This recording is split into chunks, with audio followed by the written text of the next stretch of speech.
The wind came down from the Mogollon Rim like a living thing, dragging cold with it, rattling the cottonwoods along the wash and bending the tall grass until it hissed.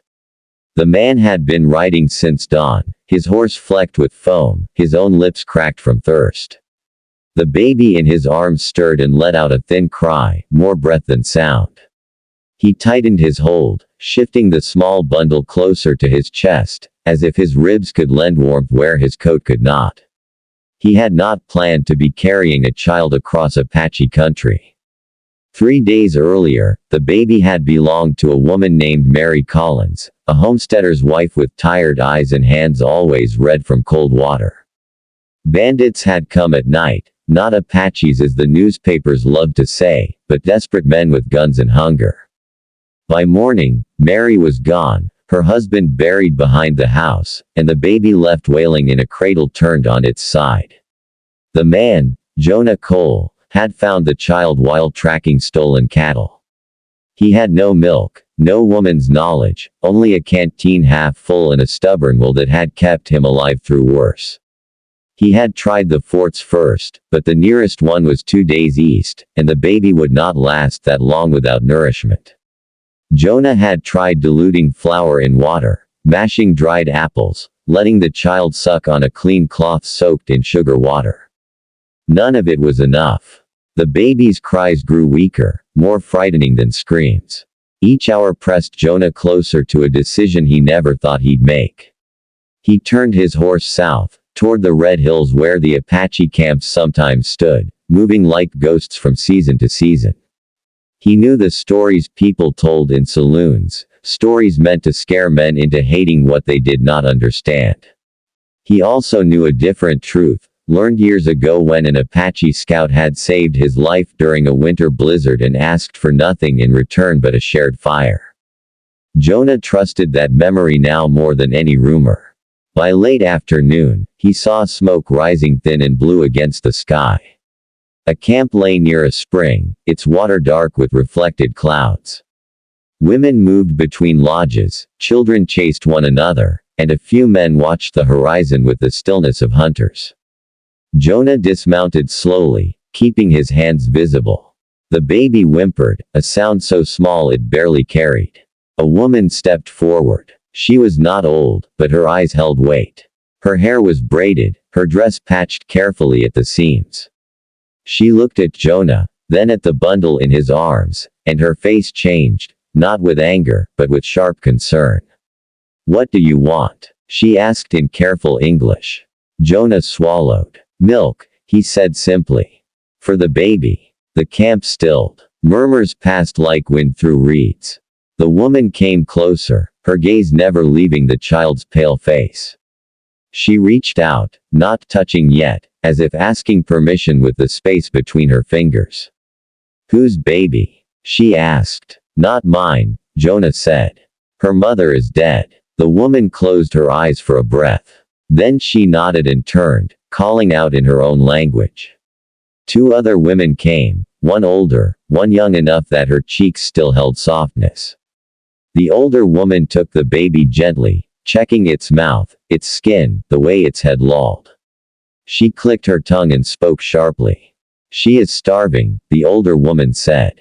"We can feed her." Relief hit Jonah so hard his knees weakened. "Thank you," he said. "I'll pay." "I have." He reached for his saddlebag. The younger woman shook her head. "We don't sell milk." Jonah froze. "Then, what do you want?" The first woman met his eyes steadily.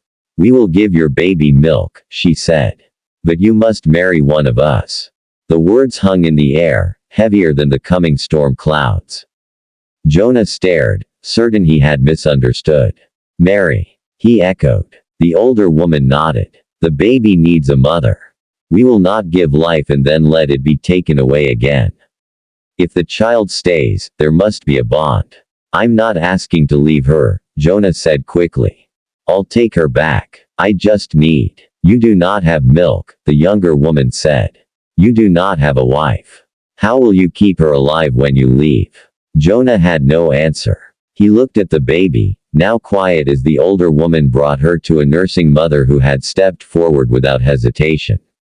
The child latched weakly, then stronger, her small hand curling in the woman's dress. Jonah felt tears burn behind his eyes. "We don't force," the first woman said, her voice firm but not cruel. "You can refuse. But the baby will stay here." The idea cut deeper than any blade. He had carried the child through dust and danger, whispered promises into her soft hair. Leaving her felt like another death. "Who?" he asked hoarsely. "Who would I marry?" The women exchanged glances. The younger one looked down, then back up, courage settling into her spine. "Me," she said. Her name was Naylan. Jonah learned it as the days unfolded, slow and strange as a new season. The marriage was simple by Apache custom, witnessed by elders, marked by shared food and a quiet understanding rather than vows spoken aloud. Jonah stood awkwardly, aware of his dirt and his outsider's boots, but no one mocked him. The baby slept, fed at last, her breathing deep and even. Naylan was quiet, observant. She did not reach for Jonah's hand, did not smile shyly or flirt as women in town sometimes did. She treated the situation with gravity, as if it were a duty accepted rather than a prize won. Jonah respected that more than he knew how to say. Days passed. Jonah helped where he could, mending tack, hauling water, hunting small game with men who watched him closely at first and then, gradually, with something like approval. He learned when to speak and when silence was better. Naylan showed him how to wrap the baby properly, how to soothe her when she fussed at dusk. Jonah had never held a child before this week. Now his arms knew her weight as naturally as reins. At night, Jonah lay awake beside the small fire, the sounds of the camp settling around him. He and Naylan slept apart, separated by custom and caution. He wondered what kind of husband he was meant to be, what promises he had made without words. One evening, rain came sudden and heavy, drumming on the lodges, turning dust to mud. Jonah hurried to secure the horses, slipping once, laughing despite himself. When he returned, Naylan was sitting with the baby, humming softly. The sound was unlike any song Jonah had heard, low, steady, like the river after a storm. "She likes your voice," Jonah said. Naylan glanced up. "All babies like songs," she replied. "They remember them." "Remember from where?" Jonah asked. Naylan touched her chest lightly. "From before." Something eased in Jonah then, a tightness he had carried since Mary Collins' house. He sat, watching the baby's chest rise and fall. "I won't take her away from you," he said suddenly. "I mean, I won't disappear. I won't leave without saying where I'm going." Naylan studied him, as if weighing truth against habit. "Many men say things when they are afraid," she said. "We watch what they do." "I know," Jonah said. "You should." Time did its quiet work. Jonah learned Apache words, the camp learned his ways. The men tested him with long rides and harder climbs. The women watched how he treated the baby, how he listened when corrected. Naylan began to sit closer at night, their shoulders sometimes touching, a small contact that felt larger than it was. One morning, a trader came through with news from the east.